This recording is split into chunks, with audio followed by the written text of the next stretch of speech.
and we saved the sexiest topic to the end of the day, revenue management. So thank you. Didn't get the memo about the pale blue, but that's fine. Great, look, I think that there is some good myth busting to be done here. So again, I will ask you to bring your intro into a bit of myth busting. So if you could just briefly introduce yourselves, just outline what do you think revenue management is right now at this place in time, and what problem is your business solving for? Jens, you want to go first? My name is Jens Munch. I'm co-founder and CEO of a company called Pace. We're based in London. We have lots of customers and friends here today, so really great to be here, third time at the Mews conference. We got started in revenue management at the end of 2016, really at the beginning of 2017. And for us, the reason we're passionate about this space and why we're building what we're building is that revenue management is just crazy. We started this company as outsiders. We now have a ton of revenue management people in the company as well. But what drew our attention to this space is just basically an industry 500 billion large with a very complex data problem. So revenue management is basically a numbers problem, a numerical problem. Similar to almost to finance, Wall Street, advertising, other heavily analytical disciplines.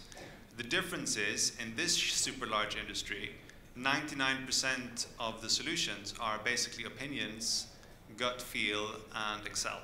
And we think that's kind of for us the reason why this is a super interesting space. So fast forward now, 3 years later, we've done really well with our approach so far of treating this as a genuine data problem and bringing out solutions that kind of solve for that and focus on results and not on opinions. That's a super important part of who we are.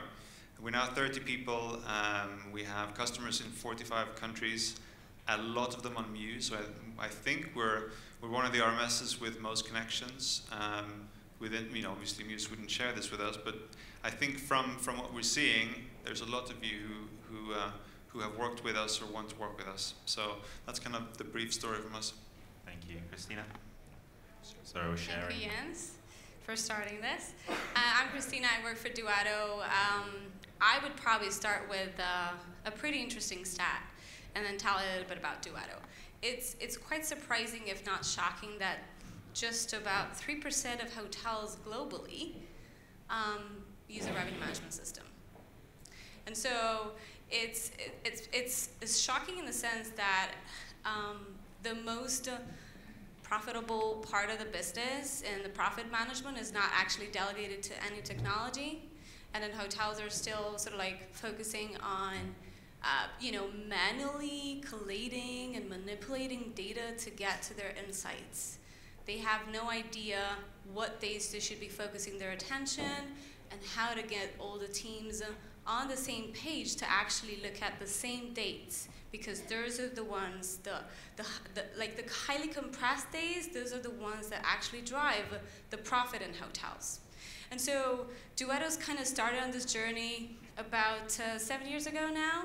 Our founders come from hospitality background. They used to manage the Wynn Resorts on the Strip of Vegas, just over 10,000 rooms, and they really understood the value of understanding the worth of each customer and the various streams of revenue that they have within their business that they need to look at holistically as opposed to just focus on rooms. And so they figure they want to do something much more transformative than whatever was happening with conventional sort of revenue management systems.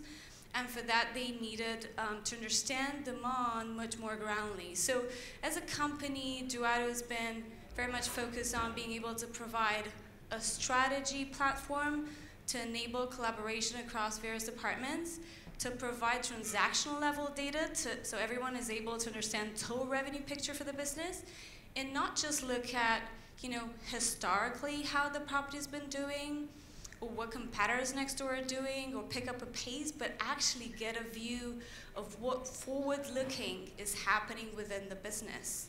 Because if you know that there are specific dates that unusual behavior is happening from your consumers, you need to focus on those days before you get the bookings in.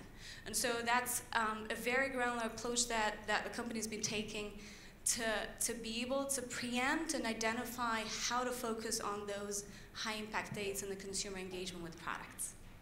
All right, so let's get really practical. I'm a hotel owner. I've just had my mind blown that I might be one of the 97% of businesses not doing this well.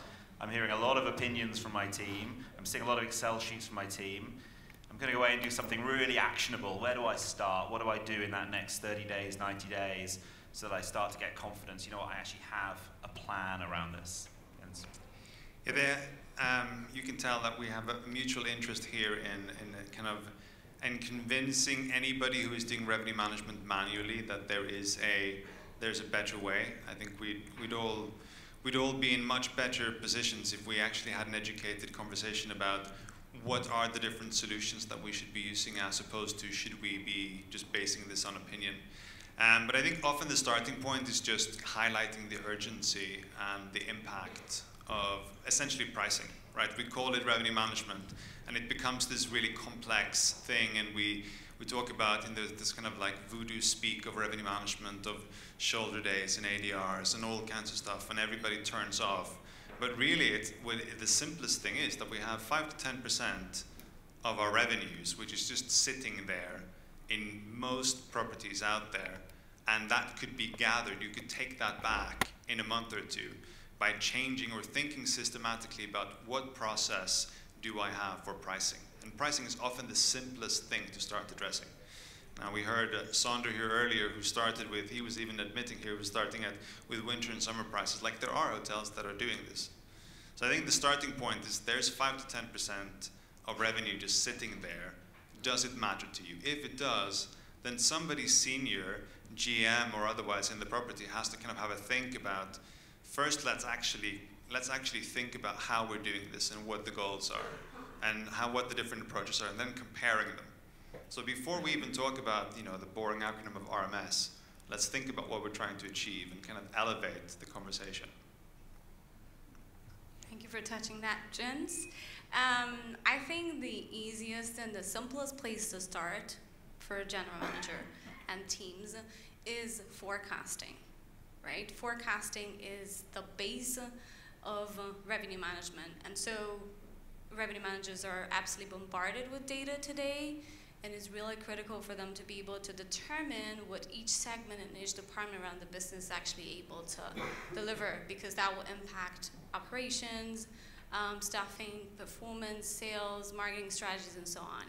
And so, kind of going back a little bit to my point that I made earlier, it's like really hard to predict demand, more and more harder and harder to predict demand. And so that's a very good place to start. But also, it needs to be a pretty clear distinction between demand forecast, which is really how compressed the market is, use that as a signal to understand how you can tactically move into the market, looking at the unconstrained demand piece, like if you had a limited amount of rooms, how much would you be able to get up that particular market, versus a financial forecast, which is where, organizations base their operation on.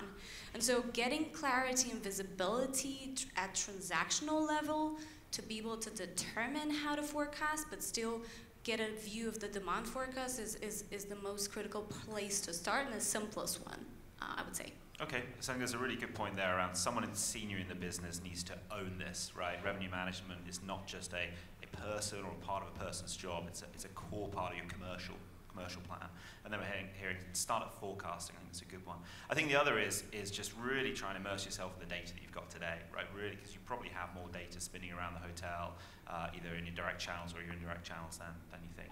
I think my worry is that revenue management has probably got a reputation of being quite isolated, quite insular, and we're talking a lot about pricing, and I'm not sure that revenue management equals pricing is actually something that people who've been in the business for years agree with.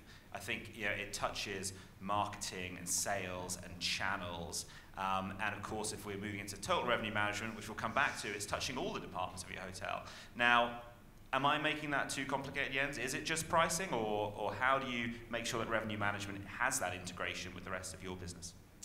No, I don't think you're making it too complicated. It is about all of those things. but you've all heard the concept analysis paralysis, right? So we start talking about all of these concepts at the same time, and everybody's throwing ideas around, and all of a sudden somebody's talking about AI, and we need AI to solve for total revenue management, and GoPar, and NetPar, and TrevPar, and all of these things, and nothing gets done. So I think the thing that we're advocating is we start with, I often find this helpful in our business and in the businesses of our customers. You start with, what's the value in the low-hanging fruit that's in front of you? And then you put that into buckets. What's the starting point? And as I mentioned, often the starting point is simply pricing. So you have a fixed price, you start with summer, winter pricing, and then you can go down from there. And you want to capture all the low-hanging fruit before you start adding the complexity. And I often find like that kind of effort to value equation is a great place to start, because you want to capture the quickest value first, essentially. And from the world of win, I suppose no one does this better, in my view, than the Las Vegas casinos. So talk to me about how does that fit in the Duetto culture? Like, how do you guys see that integration of revenue management in everything the hotel's trying to achieve? Yeah, totally. I mean, let's just start with the basic. The idea is, how can you automate a lot of the mundane sort of tasks that you're doing so you can really focus on the core for the business? But definitely a lot of the inspiration has come from casinos. And for casinos, it's really important to understand, I mentioned earlier, the total worth for the customer. They wouldn't be able to do that without an open API type of environment where every single technology is talking to each other, so they really understand what they're doing in rooms, but they understand what's happening on the gaming floor, they understand what's happening in the bar, restaurant. And so for them, it's really important to attract the customer back on property, to leverage as much of the worth and ensure loyalty. And so they have this concept of reinvestment. So once you understand your total profit opportunity, it's a lot easier for you to make decisions. Hey, I'm going to reinvest X portion of my profit back into bringing this customer back, because we know it's going to drive X for the business. And so this concept is more widely used by hotels today, where again, integrations are absolutely key. Like a really good example is the way Mews and Duetto are aligned in terms of a really seamless, like it doesn't give you time to make a cup of tea to get the integration going. I think that's really a proof of how DNAs, innovation DNAs can get aligned. And so once you have that going and you're able to understand the total picture for your business and you have it at transaction level, it's a lot easier to make strategies and inform decisions. And let's keep it really simple. Who's doing it really well? Who is there that the team here can leave the room and go, you know what, I'm hearing how it might work, but who's doing it really well? What's that impact? What does it look like to the customers? Like, how do we get people excited about making big steps in this area? Here's what I think is a fundamental question. If we agree that revenue management or pricing or understanding where and who you're selling to and at what time is important, if you agree with that, then I think that the second question is, who can do this best? Can you do this best? Do you have the team that can do this best? Can people do this best? And I think that's where we get into there's a reason why 90-95% of revenue management is still done by people, and that reason is that we believe predictability is more important than results. And I'll tell you what I mean by that. That basically means that people want to know exactly why something is happening. So we have 15 engineers who have come from theoretical physics. One of them worked for the CERN particle accelerator, etc. They're now deploying everything that they're doing at revenue management, and they've spent 2 years building algorithms for this industry. And when we speak to customers, some of the questions are, well, why is this individual pricing decision taken? So that's basically a decision we have to make in a world where automation is happening. Is it more important for us to understand the machine, or more important for us to have the best results? If I had to set the rules for a self-driving car, I would never get into a self-driving car.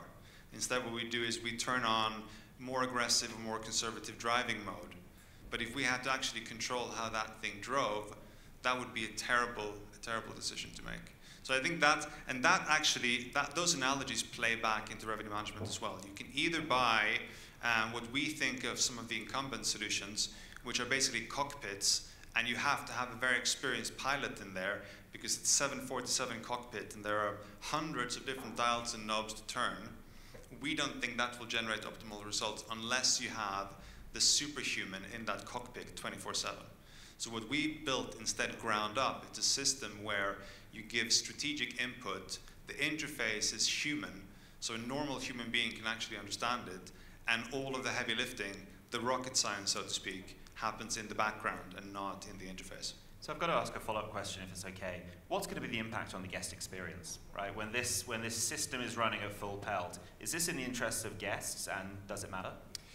Well, so here's why it's important to have the ability to configure something is not the same as being able to control it, right? So setting individual prices is different from setting, here's the maximum or the minimum, here's what I think the guest experience will allow, etc. And that's where we as hoteliers need to decide what will generate the best experience. So I guess that's the kind of quick answer, that we have to be mindful of this in how we price and operate. And the other answer is that unlike Uber surge pricing, prices go both up and down. So actually overall in the industry, we generate efficiencies by being smarter. Instead of having 50% of the hotel empty, we can take some of that money and we can hopefully generate better and more exciting customer experiences. Cristina, I've definitely got the next question for you, and I see that it's up there as well. Let's talk metrics for a minute. Is revenue management even looking at the right metrics today? So a big theme of today has been cost per channel or cost of acquisition. You've touched on it, but it's absolutely up there. Should we be thinking much more broadly around our meeting space and our F&B and other experience around the hotel, that total value of the guest? Like, how is Duetto helping hotels in this new world of meeting space and long stays and all that good stuff? Yeah, it's a great question. So obviously the most generic one that everyone's kind of relying on is still RevPAR. But I think as hotels are starting to understand better and better and more groundly the picture around their hotel, they can actually start focusing on gross operating profit per available room. But I think it really starts at segmentation level. So hotels are very much stuck within segmentations that they've had to use for many years because they've had that's when PMS has been screwed in, and so they kind of stick with it. They don't really understand how consumers sort of change their behavior and adapt it in a way that you can actually target those consumers more effectively. And so by kind of being able to look at your segmentation is very different from the market, the booking window, the property type that you you might be having your typical sort of business travel during midweek, but maybe you're looking at other properties that are more focused around profit margins per guest, or looking at revenue per guest. So if you're in a resort type of property, or you have various types of departments within the hotel. So it's not really a one-size-fits-all, but I think it's really getting the visibility into your data, not just the general sort of KPIs, but actually drilling down and seeing, letting analytics surface what are those key insights for you. I think that's key. And just for a second, I wanted to approach your question around who's doing it well. Because I think it's a really good example for hospitality. Just looking at, and we've seen a couple of references today, to Netflix and Amazon. They've been around for the past 20 years.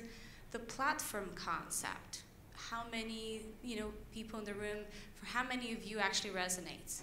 Because to provide a true guest experience, that is the future of engagement with customers, and that means having enough data about their preferences, enough information about how to get to those customers is key. And you can't really reach that until you really have a proper integrated tech stack and you're really able to connect your PMS to your CRS, a PMS, CRS, booking engine, CRM, and so on, so you can really get that information flowing. And that's what Amazon and Netflix are doing fantastic, because they see your preference, they see how to engage, and they have an environment that's completely open and PA, so they can actually build on top applications anytime they need.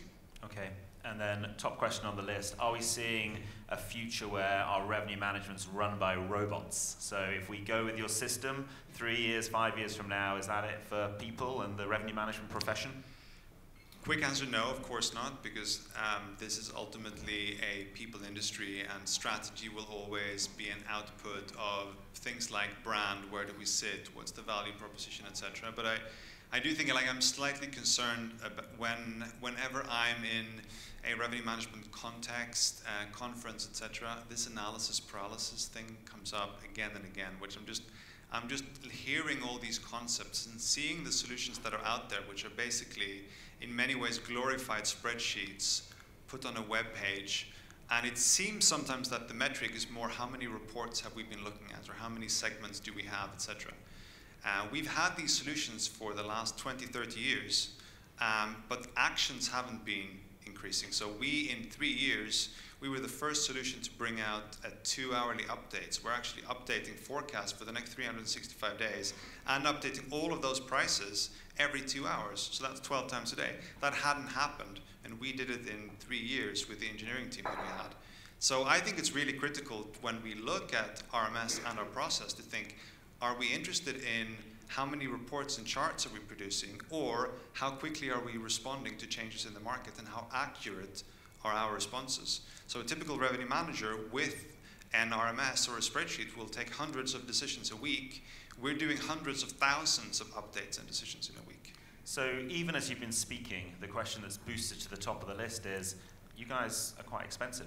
So you're talking a lot about how the industry has been quite slow to adapt, but actually, maybe you're part of the issues. Maybe you could kind of talk a little bit about how do you think about pricing, how do you think about growing adoption, so that 3 years from now, no one's using spreadsheets and they're all on one of the 2 fantastic systems you operate.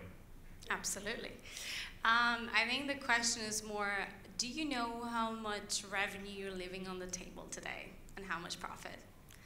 And I think, typical sort of ROIs for revenue management systems, maybe not the typical, but like from our experience with Duetto, we see hotels getting their return on investment in roughly 4 months. So that's a pretty bold statement, but it's, I think if you think about, and I know the topic of this conversation is more automation, how we keep things simple. If you think about how you can drive efficiencies and get people strategic, they're the talent. It's not going to be the robot running your organization. It's going to be the people behind it. But if you literally get 80% of their time being used by reporting and collating and data mining, they're never going to be able to increase your revenues or profits. And so that's where a machine comes in. It learns from what you're doing. It helps you react 24/7. It helps you explain those pricing decisions to the wider team so you can engage people across the various departments to work on the same goals that you have. So I think it's really not expensive compared to the opportunity that sits there for hotels. And hotels that are doing it, they're seeing massive benefits. So I think it's just an encouraging statement.